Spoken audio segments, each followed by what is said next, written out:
अगर देखें तो सुभाष चंद्र बोस जी का एक परिचय देखते हैं। पीटी और मेंस दोनों के दृष्टिकोण से महत्वपूर्ण है। एथिक्स में जो महान विभूतियां हैं उनके मूल्यों को बताया गया है, तो वहां भी आपके लिए जरूरी। देखते हैं सबसे बड़ी बात, 1919 में इन्होंने आईसीएस की परीक्षा पास की। जो अभी आईएएस की परीक्षा है जो आप लोग देने जा रहे हैं, इसका औपनिवेशिक काल में नाम आईसीएस इंडियन सिविल सर्विसेज या इंपीरियल सिविल सर्विसेज था। इसके अलावा बात की जाए, इनके जो राजनीतिक गुरु थे वो आरसी दास, सीआर दास इनके राजनीतिक गुरु थे। श्री चित्तरंजन दास जी इनके राजनीतिक गुरु थे, किसके? सुभाष चंद्र बोस जी के। और अगर बात की जाए कि इन्होंने अयोग्य स्वराज के लिए ये खड़े थे एक, और मोतीलाल नेहरू रिपोर्ट का इन्होंने, यानी जिसको नेहरू रिपोर्ट कहते हैं, नेहरू रिपोर्ट का इन्होंने विरोध किया। ठीक है, नेहरू रिपोर्ट जो पंडित जवाहरलाल नेहरू जी के पिताजी मोतीलाल नेहरू, जो वो भी बैरिस्टर थे, उन्होंने एक नेहरू रिपोर्ट लाई थी जिसमें एक स्वराज की कल्पना की गई थी। उस स्वराज को अयोग्य स्वराज कहा नेताजी ने, उसे अयोग्य स्वराज कहा। नेताजी के साथ ध्यान रहे पंडित जवाहरलाल नेहरू जी भी ध्यान थे। ऐसा नहीं था कि वो उनके पिता थे तो समर्थन करते थे, बहुत सारे मुद्दों पर अपने पिता के विरोधी थे, और नेहरू जी ने भी नेहरू रिपोर्ट का विरोध किया था। ध्यान रहे। तो अयोग्य स्वराज के खिलाफ में थे कौन? आपके नेताजी सुभाष चंद्र बोस जी। इसके अलावा सविनय अवज्ञा आंदोलन को जब स्थगित किया गांधी जी ने, और जब इरविन के साथ 1931 में इरविन पैक्ट किया, तो दोनों का विरोध किया किसने? सुभाष चंद्र बोस जी ने।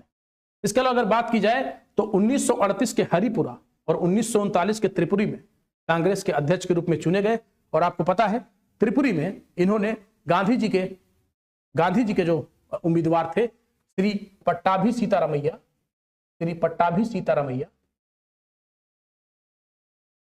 उनको हरा दिया और बाद में इस्तीफा दे दिया। उनको हराया, अध्यक्ष जब बने तो गांधी जी ने यह कहा कि पट्टाभी सीतारामैया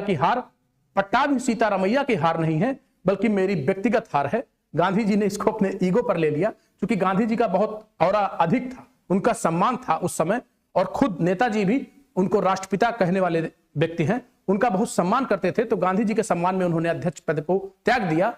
यह जो राजनीतिक व्यवस्था, राजनीतिक संकट उस समय उत्पन्न हुआ, इसी को हमारे नेशनल मूवमेंट में त्रिपुरी संकट के नाम से जानते हैं, त्रिपुरी संकट के नाम से। तो इस राजनीतिक संकट को त्रिपुरी संकट कहते हैं। और त्रिपुरी संकट में क्या हुआ कि सुभाष चंद्र बोस ने जब इस्तीफा दे दिया, तो सुभाष चंद्र बोस का स्थान राजेंद्र प्रसाद ने लिया। उस साल अध्यक्ष श्री राजेंद्र प्रसाद जी बने।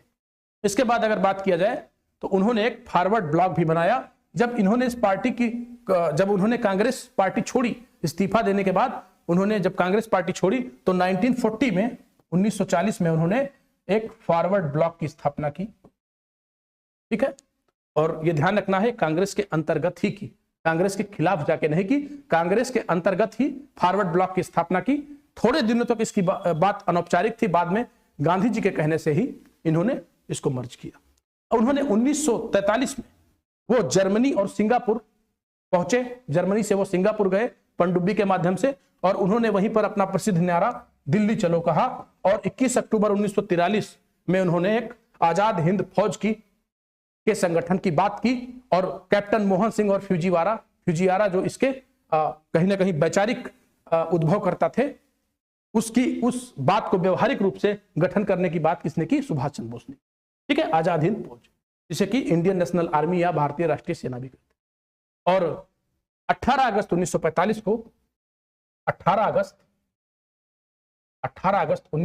को एक हवाई दुर्घटना में, माना जाता है, वैसे रहस्य का विषय है, एक हवाई दुर्घटना में ताइवान द्वीप के करीब इनकी मृत्यु हुई। ठीक है, अगला आर्टिकल देखते हैं।